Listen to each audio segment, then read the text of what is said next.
제 지역구에 사셨던 김대중 대통령은 생전에 인사를 가면 꼭 한반도 평화와 외교에 대해 말씀하셨습니다. 외교의 최종 목표는 국익 추구다. 국익을 위해서는 누구와도 손잡아야 한다고 말씀하셨습니다. 노무현 대통령의 말씀 중에 정치인은 항상 국민의 눈높이를 맞춰야 한다. 그러나 더 중요한 것은 역사의 눈높이다. 라고 말씀하시곤 했습니다. 이재명 대통령께서는 정치는 정치인이 하는 것 같지만 결국 국민이 한다. 국민을 믿고 국민만 보고 가야 한다고 말씀하셨습니다. 우리 안에 작은 차이가 있어도 상대방과의 차이보다 크겠냐고 단결의 힘을 항상 강조하셨습니다. 어제 저와 지도부는 지방선거 전 합당 논의 중단, 지방선거 통합 추진을 천명했습니다. 우리 안에 작은 차이를 넘어 이제 오직 지방선거 승리를 위해 우리의 큰 가슴을 바탕으로 총단결하겠습니다. 우리는 12.3 비상계엄의 사선을 넘고 윤석열 국회 탄핵, 헌법재판소 파면 선고를 얼마나 초조한 마음으로 합심 단결하며 기다렸습니까?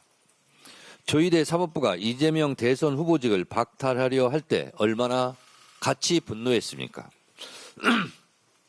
천신만고 끝에 출범한 이재명 정부의 성공만을 생각하고 앞으로 지방선거 승리에 도움이 되는 일만 하도록 합시다. 더 이상 합당 논란으로 우리의 힘을 소비할 수 없습니다. 전당원 투표를 시행하지 못한 점에 대해 당의 주인이신 당원들께 정말 죄송하다고 다시 한번 사과의 말씀을 드립니다. 비온 뒤 땅이 굳는다고 이제 이를 전화위복의 기회로 삼아 지방선거 승리에 올인하겠습니다. 4월 20일까지 모든 공천을 마무리하겠다는 민주당 공천 시간표는 한 채 오차 없이 진행되었고 앞으로도 그럴 것입니다. 억울한 컷오프는 없을 것입니다. 약속드린 대로 권리당원의 공천 참여를 전면 보장하고 민주적 절차에 의한 가장 경쟁력 있는 후보를 공천하겠습니다. 민주적 경선에 참여한 후보들은 모두 승복하고 공천 후보자에 대해 공동선대위원장을 맡아 함께 뛰는 민주당의 모범을 보이겠습니다. 이를 위해 민주당 지도부부터 더 단결하고 더 모범적인 모습을 보이겠습니다. 민주당은 어제 부동산 시장 불법행위 근절을 위한 부동산 감독원 설치법을 발의했습니다. 부동산 업계의 금융감독원과 같은 역할을 할 것입니다. 새로 출범할 부동산 감독원은 부동산 관련 불법 행위에 대한 조사, 수사와 제재 업무를 총괄 조정하는 기구입니다. 불법 행위 신고센터에 접수된 사안을 전담으로 처리하는 권한도 갖고 있습니다. 부동산 감독원이 생기면 날로 교묘해지는 부동산 투기 수법을 전문적으로 감독하는 체계가 마련될 것입니다. 시장 감독 기능이 부처별로 흩어져 발생했던 사각지대를 지우고 각종 편법 행위를 근절하는 핵심 컨트롤타워 역할을 하게 될 것입니다.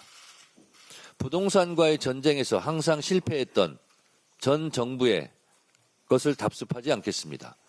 이재명 정부의 부동산과의 전쟁은 반드시 승리할 것입니다.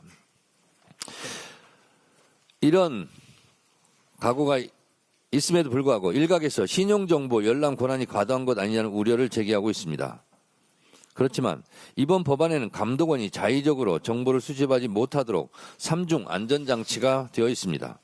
첫째, 금융거래 정보나 신용정보 요청 시 국무총리 소속 부동산 감독협의회의 엄격한 사전 심의를 거치도록 했습니다. 둘째, 불가피한 경우에 한해 최소한의 정보만 요구하도록 제한했습니다. 셋째, 수집된 정보는 1년이 지나면 즉시 파기하고 목적 외에 사용 시 3년 이하의 징역 등 강력한 처벌 규정을 또한 두었습니다. 정보 수집의 권한이 남용될 우려를 원천적으로 차단할 수 있을 것입니다. 주가 조작이든 부동산 투기든 서민의 삶을 짓밟고 시장을 교란하는 자는 반드시 그 책임을 물을 것입니다. 패가망신하도록 하겠습니다. 민주당은 충분한 주택 공급과 철저한 시장 감독을 두 축으로 삼아 서민 주거 안정화, 부동산 범죄 척결이란 두 마리 토끼를 잡겠습니다. 부동산 감독원 설치법을 신속히 처리하여 이재명 정부의 부동산 정책을 든든히 뒷받침하고 집값 안정과 시장 정의를 반드시 실현하겠습니다. 끝으로 국민의힘에 경고합니다. 국민의힘은 부동산 감독원법에 대해 국가가 민감 정보를 무분별하게 수집하려 한다는 식의 공포를 조장하고 정부가 공급이 아닌 시장 통제를 선택한 것이라며 사실을 왜곡하고 있습니다. 최근 정부는 129 부동산 정책으로 신속한 주택 공급 확대 방안을 발표했고 대통령 역시 부동산 시장 물량 확보를 위해 사활을 걸고 있습니다. 투기 세력의 편에 서는 것이 아니라면 똑똑한 국민을 선동하려 들지 마십시오. 12.3 비상계엄 내란의 존경하는 국민 여러분, 사랑하는 조국혁신당 당원 동지 여러분, 어젯밤 정청래 민주당 대표님으로부터 연대와 통합에 대한 민주당의 최종 입장을 전달받았습니다. 조국혁신당은 민주당이 제안한 연대 및 통합을 위한 추진준비위원회 구성에 동의합니다. 이번 주 안으로 당무위원회를 열어 오늘의 결정을 추임받을 것입니다. 향후 양당의 연대와 통합을 위한 준비는 내란 세력의 완전한 심판, 지방정치 혁신 등 정치개혁, 국민주권정부의 성공이라는 확고한 목표를 달성하는 방향으로 이루어져야 합니다. 단지 숫자의 결합과 확대가 아니라 비전과 가치의 결합과 확대가 되어야 합니다. 그래야만 국민들의 박수를 받을 수 있을 것입니다. 조국혁신당은 합당 논의 국면 이전까지 일관되게 국힘제로, 부패제로를 위한 지방선거 연대를 주장해 왔습니다. 양당 간의 회동이 이루어지면 먼저 민주당이 제안한 연대가 지방선거 연대인지 아니면 추상적 구호로서의 연대인지 확인해야 합니다. 지방선거 연대가 맞다면 추진준비위원회에서 지방선거 연대의 원칙과 방법을 정할 것입니다. 지방선거 후에는 통합의 의미가 무엇인지 확인하고 그 내용과 방식에 대한 논의를 책임감 있게 이어가야 할 것입니다. 이 모든 과정에서 양당은 진심을 가지고 상호 신뢰와 존중을 강화하는 방향으로 진행해야 합니다. 그렇지 않고 특정 정치인 개인과 계파의 이익의 관점에서 사안을 접근하면 반드시 역효과가 납니다. 결과를 보지 못하고 논쟁만 하다가는 국민과 양당의 당원께 또다시 실망을 드리고 말 것입니다. 마지막으로 정 대표께서 조국혁신당 당원에게 표명한 사과를 받아들입니다. 조국혁신당 당원은 당으로 향해지는 비방과 모욕에 큰 상처를 입었습니다. 향후 다시는 이런 일이 없어야 합니다. 비가 온 후 땅이 굳듯이 향후 양당 간의 연대와 단결이 강화되길 희망합니다. 조국혁신당은 어떤 풍파 속에서도 대의 중심 큰 정치의 길을 꿋꿋이 걸어가겠습니다. 감사합니다. 합당 논의가 사실상 무산될 거란 기류는 오전 의원총회에서부터 감지됐습니다. 2시간에 걸친 난상 토론에서 지방선거 전에 합당을 추진하는 건 어렵다는데 공감대가 형성된 겁니다. 진정성에서 비롯된 것이었다 해도 추진 과정에서 발생한 갈등으로 귀결되고 있는 저녁 8시에 소집된 긴급 최고위원회의는 1시간도 안 돼 마무리됐고 정청래 대표가 이번에도 직접 결과를 발표했습니다. 지방선거 전에 조국혁신당과 합당은 없다고 선언했습니다. 지난달 22일 합당을 깜짝 제안한 지 19일 만입니다. 정 대표는 합당 제안이 오직 지방선거 승리와 이재명 정부의 성공을 위한 충정이었지만 당 안팎에서 많은 우려를 낳았고 통합을 통한 상승 효과도 기대하기 어려운 상황이라고 설명했습니다. 더 이상의 혼란을 막아야 한다는 당 안팎의 여론을 무겁게 받아들이지 않을 수 없었습니다. 찬성도 애당심, 반대도 애당심이라며 통합 논의 과정에서 있었던 모든 일은 자신의 부족함 때문이라고 한껏 몸을 낮췄습니다. 당원들에게도 고개를 숙였습니다. 전당원 투표를 실시하지 못한 아쉬움이 매우 클 수밖에 없습니다. 국민 여러분과 더불어민주당 당원들 그리고 조국혁신당 당원들께 사과드립니다. 다만 완전히 문을 닫은 건 아닙니다. 민주당은 연대와 통합을 위한 추진준비위원회를 만들고 혁신당의 통합추진준비위원회 구성을 제안했습니다. 만약 혁신당이 이를 받아들인다면 지방선거가 끝난 뒤 해당 기구를 중심으로 통합 논의를 다시 추진하겠다는 구상입니다. 정청래 대표는 조국 대표에게도 기자회견 직전 직접 전화해 설명했는데 혁신당은 당내 의견을 수렴한 뒤 공식 입장을 밝힐 예정입니다. YTN 황보혜경입니다. 정청래 대표는 지방선거 이후에 합당을 추진하되 추진준비위원회를 구성하겠다라고 밝혔는데요. 어떻게 보세요? 추진이 될 가능성이 높아졌습니다. 네. 당초에는 이 지방선거 이후에는 또 8월 민주당 전당대회가 있기 때문에 네. 또다시 이런 명청내전이 살아나지 않을까 이런 생각을 좀 했습니다. 그런데 어제 청와대의 뜻이 전달된 것이 SNS를 통해 밝혀졌잖아요. 강북구 최고위원이 홍익표 정무수석을 만나고 그 내용이 공개가 됐습니다. 그 내용을 보면 대통령의 뜻은 지방선거 이후에 합당을 하는 것이고 통합 전당대회를 치르는 것이다. 네. 이것이 홍익표 원내 정무수석을 통해 여당 지도부에 전달이 된 내용입니다. 저는 명백히 이 부분은 당무 개입이라고 볼 수 있는 부분이고 그렇기 때문에 민주당 내에서도 친명 진영에서도 이 부분을 극렬하게 반대할 수는 없는 상황이 됐다 이렇게 보입니다. 어쨌든 강덕구 의원의 저 글은 지금은 뭐 금방 삭제가 됐었고요. 강덕구 의원이나 청와대 측에서는 내용을 부인하고 있는데 저 글은 어떻게 보셨어요? 사실 근데 저 통합전당대회 얘기라든지 지방선거 이후에 논의를 하자는 얘기는 저도 사실 방송에서 많이 했던 얘기거든요. 그러니까 지방선거 이전에 하는 것이 부적절하지 지방선거 이후에 결국 그 진보 진영 안에서의 조국혁신당과의 통합은 언젠가 해야 된다는 얘기는 누구나 했던 얘기입니다. 그렇기 때문에 지금 당내 내용이 너무 격화되고 있다 보니까 혹시나 지금 대통령실에서 부인하고 있기 때문에 대통령의 직접 입장이 전 아니라고 보는데요. 네. 홍익표 정무수석이 아무래도 이 당내 내용이 격화되고 있는 상황 속에서 출구 전략, 예를 들면 정청래 대표가 지금 어떻게 해야 될지 결정을 못하고 있는 상황 속에서 이 정도의 중재안들이 나오고 있는데 이런 게 좋지 않겠냐는 제안은 있을 수도 있었다고 생각합니다. 하지만 공식적인 입장이 밝힌 건 없고요. 당내에서 그런 이야기가 충분히 수면 위아래에서 논의되고 있었던 부분이기 때문에 이것이 뭐 대통령의 지시에 따라서 그렇게 된다. 저는 사실 통합전당대회 도 이루어질지 안 이루어질지는 알 수 없다고 생각합니다. 네. 왜냐하면 지금 이번 과정에서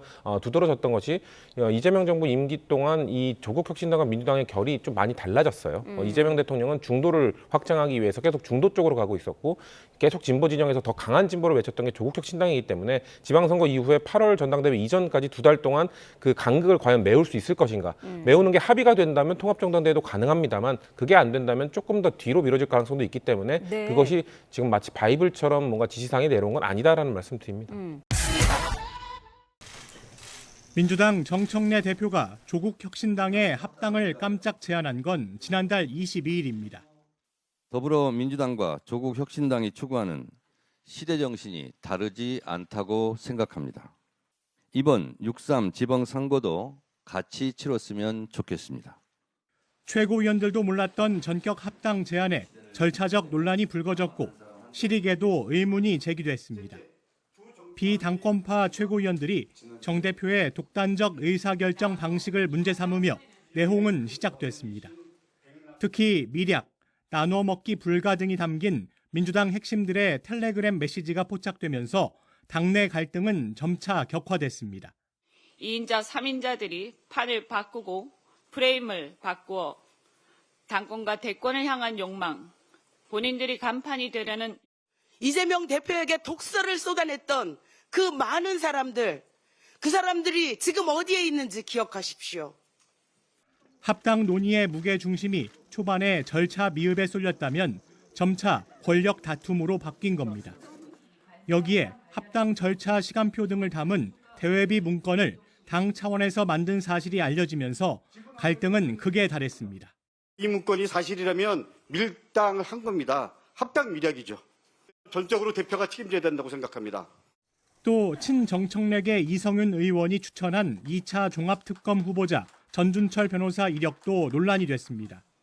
전 변호사가 쌍방울 불법 대북 송금 사건에서 김성태 전 쌍방울 회장의 변호를 맡았던 인물로 알려지면서 청와대도 불편한 기색을 드러냈습니다. 다시 한번 대통령께 누를 끼쳐드린 점에 대해서 대단히 죄송하다라고 다시 한번 사과의 말씀드립니다. 정 대표는 합당 명분으로 지방선거 승리를 내세웠지만 외부에는 당권 투쟁만 드러났고 이 과정에서 민주당, 조국혁신당 모두 상처만 입었다는 평가가 적지 않습니다. 설 연휴 이후 본격화하는 지방선거 국면에서 정 대표가 갈등을 봉합하고 당내 신뢰를 기반으로 장악력을 회복할 수 있을지 주목됩니다. YTN 백종규입니다. 이른 아침 재선 의원들과 만난 정청래 대표는 방법에 차이가 있을 뿐 지방선거 승리와 이재명 정부 성공이란 목표는 한마음이라고 진심을 강조했습니다. 통합에 찬성을 하든 반대를 하든 그것은 애당심의 발로라고 저는 생각합니다. 90분 비공개 논의 끝에 재선 의원들은 합당 논의를 당장 중단하고 국정 현안에 집중해야 한다고 중지를 모았습니다. 개인 명분에 대해서는 그렇게 반대하는 기류는 없었어요.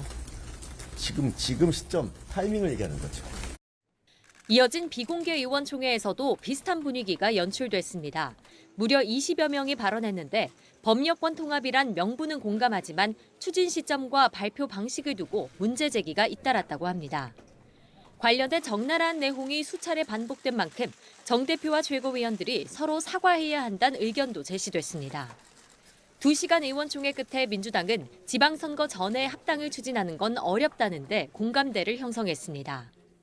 진정성에서 비롯된 것이었다 해도 추진 과정에서 발생한 갈등으로 귀결되고 있는 민주당은 비공개 최고위원회의를 소집해 입장을 조율하는데 6월 지방선거 이후로 합당 논의를 미루는 쪽으로 가닥이 잡힐 거로 관측됩니다.